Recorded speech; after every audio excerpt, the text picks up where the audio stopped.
Hello everyone, कैसे हैं आप सब लोग। तो फाइनली नीट 2023 के जो एप्लीकेशन फॉर्म हैं वो अब स्टार्ट होने वाले हैं। कब से आप इनको भर पाएंगे, क्या है इंपॉर्टेंट बातें जो आपको याद रखनी है नीट फॉर्म को भरने से पहले, इसी के बारे में इस वीडियो में बात करेंगे। मैं हूं आपका प्यारा श्लोक सर, पिछले 7 साल से नीट के लिए केमिस्ट्री पढ़ा रहा हूं। अगर आपको कंप्लीट केमिस्ट्री करनी है तो इस चैनल के प्लेलिस्ट में जाकर एक बार जरूर देखिएगा। वहां पर मैंने वन शॉट में सारी पूरी कंप्लीट केमिस्ट्री खत्म कराई है, साथ ही साथ एनसीईआरटी अंडरलाइन सीरीज भी मैंने कराई है।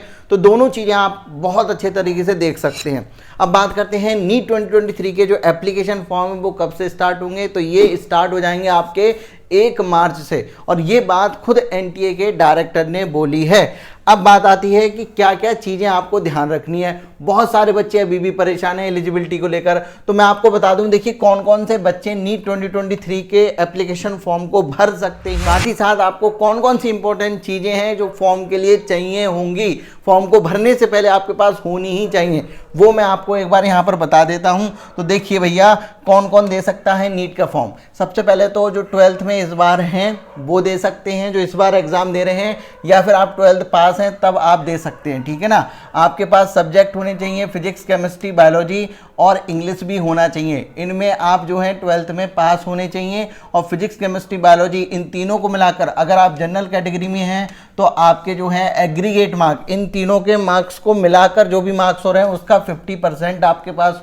होना चाहिए। साथ ही साथ आपका 45% होना चाहिए अगर आप यहाँ पर आते हैं पीडब्ल्यूडी में, ठीक है ना, पीडब्ल्यूडी में आते हैं तब, और 40% होना चाहिए अगर आप यहाँ पर आते हैं एससी, एसटी और ओबीसी में, ठीक है। तो ये आपकी मार्क्स की एलिजिबिलिटी है। बहुत सारे बच्चे परेशान रहते हैं एज लिमिट को लेकर, तो मैं बताऊं मिनिमम एज लिमिट है, मैक्सिमम एज लिमिट कोई नहीं है। आप कितने भी साल के हो आप यहाँ पर दे सकते हो। मिनिमम आप कितने साल के होने चाहिए, 17 साल के। अब बहुत सारे बच्चे यहाँ पर कंफ्यूज हो जाते हैं, तो मैं आपको बताऊं, अगर आपकी डेट ऑफ बर्थ में, देखो भैया 2007 या इसके बाद का कोई भी ईयर आ रहा है तो आप इस बार नीट में नहीं बैठ सकते। 2007 का मतलब 2007, अगर आपकी डेट ऑफ बर्थ में 2007 है या इसके बाद बोले तो 2008 है, 2009 है, 2010 है, तब आप नीट का एग्ज़ाम में इस बार नहीं बैठ सकते। इसके पहले अगर आपका कोई भी है, जैसे कि 2006 है, 2005 है, 4 है, 3 है, 2 है, 1 है, इसके पहले जो भी हो तो आप यहाँ पर बैठ सकते हैं। ये हो गया आपका सीधा सीधा, मैंने बहुत आराम से बहुत आसान भाषा में आपको ये चीज़ बता दी अब, ठीक है ना। चलिए, बाकी आपका बहुत सारे बच्चों का ये भी सवाल रहता है कि एडिशनल बायोलॉजी वाले दे सकते हैं या नहीं दे सकते। बिल्कुल दे सकते हैं, ठीक है। आप पास होने चाहिए। आपने पीसीएम लिया था, ठीक है ना, मान लीजिए आपके पास पीसीएम है, बायोलॉजी आपने एडिशनल ले लिया, तो आप जो है बायोलॉजी में पास होने चाहिए और आप बैठ सकते हैं। NIOS ओपन स्कूल वाले भी दे सकते हैं, ठीक है। तो ये कुछ चीज़ें हैं, कोई अटेम्प्ट लिमिट नहीं है, आराम से आप जो है दे सकते हैं। ये एलिजिबिलिटी मैंने आपको बता दी।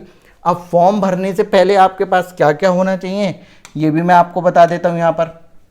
तो देखिए भैया, अगर आपके पास नहीं है आपका खुद का, तो एक आपका मोबाइल नंबर होना चाहिए, और ये तब तक आपके पास रहेगा जब तक कि रिजल्ट नहीं आ जाता, काउंसलिंग नहीं हो जाती। तो एक पर्सनल मोबाइल नंबर और पर्सनल ईमेल आईडी ये आपके पास होनी ही चाहिए, ठीक है, जो आप ही की हो। यहाँ पर बहुत सारे बच्चे गलतियाँ करते हैं, साइबर कैफ़े वाली सारी चीज़ें यूज़ कर लेते हैं, तो दिक्कत होती है उनको बाद में। आपको ऐसा बिल्कुल नहीं करना है। जो लोग 1-2 बार भर चुके हैं वो तो ये सारी चीज़ जानते हैं। जो पहली बार भर रहे होंगे फॉर्म, जो बैठ रहे हैं, उनको मैं बता दूं, आपकी ही खुद की ये सारी चीज़ें होनी चाहिए, और इनके पासवर्ड तो बिल्कुल याद होने चाहिए। उसके बाद आपके पास कास्ट सर्टिफिकेट होना चाहिए, ठीक है ना।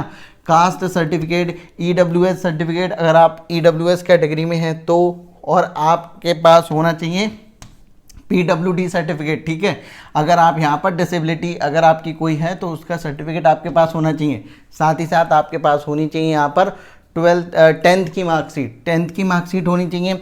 12th की मार्कशीट यहाँ पर नहीं लगती है, यहाँ पर जो मांगी जाती है आपसे वो 11th की मार्कशीट मांगी जाएगी, ठीक है। तो आपके पास 11th की मार्कशीट होनी चाहिए।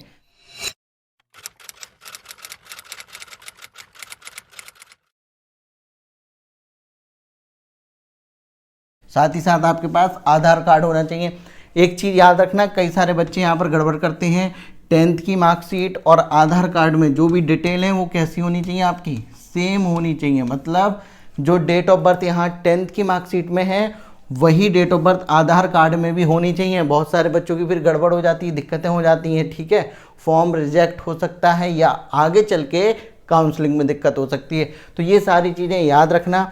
तो मैंने आपको एलिजिबिलिटी बता दी, ठीक है।